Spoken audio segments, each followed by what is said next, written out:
बहुत समय पहले की बात है। एक दूर के राज्य का राजकुमार शिकार खेलने निकला। उसके घोड़े ने अचानक तेज दौड़ लगाई और वह राजपथ से भटककर गहरे जंगल में पहुंच गया। सूरज डूबने को था। राजकुमार ने चारों ओर नजर दौड़ाई तो जंगल बिल्कुल सुनसान और रहस्यमय लगा। तभी हवा के झोंके के साथ जैसे कोई मधुर सरगम गूंज उठी। राजकुमार उस सुर के पीछे पीछे चल पड़ा। पेड़ों की ओट से निकलकर उसने देखा, एक झील के किनारे एक अनजानी हसीना बैठी वीणा बजा रही थी। वह रूप की रानी थी, जैसे चांदनी धरा पर उतर आई हो। उसकी आंखों में रहस्य था और मुस्कान में अपनापन। राजकुमार उस दृश्य पर ठहर सा गया।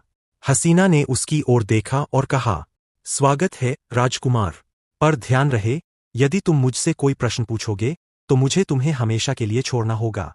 राजकुमार चौंक गया। वह कुछ पूछना चाहता था, पर उसके शब्द होठों पर ही ठिठक गए। हसीना ने आगे कहा, तुम रहना चाहो तो मेरे साथ रह सकते हो, बिना प्रश्न, बिना जिज्ञासा के। बस विश्वास और मौन ही हमारे बीच का बंधन होगा। राजकुमार ने सिर झुका दिया और उसके साथ चल पड़ा। दिन बीते, रातें बीतीं। राजकुमार और हसीना साथ साथ झील किनारे, पेड़ों की छाव में, तारों भरी रातों में समय गुजारते रहे। राजकुमार ने कभी कुछ नहीं पूछा। हसीना गाती, वीणा बजाती और राजकुमार उसके संग मौन में ही सुख पाता। लेकिन मनुष्य का मन कब तक चुप रह सकता है। एक दिन राजकुमार के मन में तूफान उठ खड़ा हुआ। उसने सोचा, यह हसीना कौन है? कहाँ से आई है? उसका घर परिवार कहाँ है? क्या वह इंसान है या कोई जादुई प्राणी?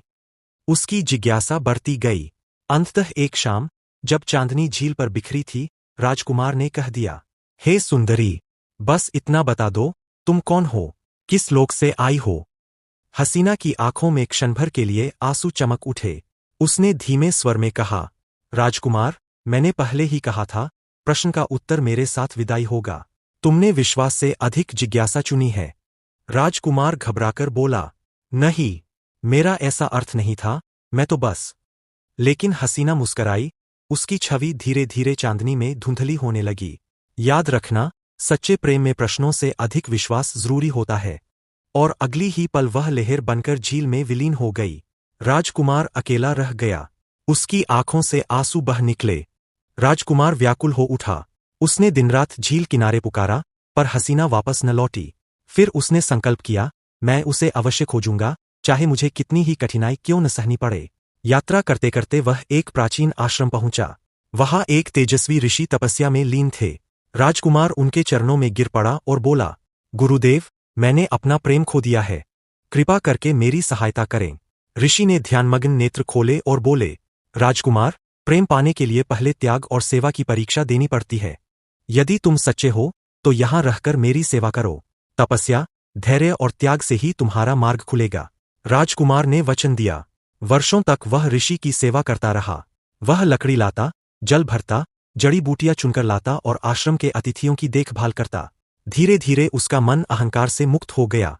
ऋषि प्रसन्न होकर बोले, अब तुम योग्य हो चुके हो, तुम्हारा प्रेम लौट सकता है। पर याद रखो, प्रेम अधिकार से नहीं, समर्पण से मिलता है।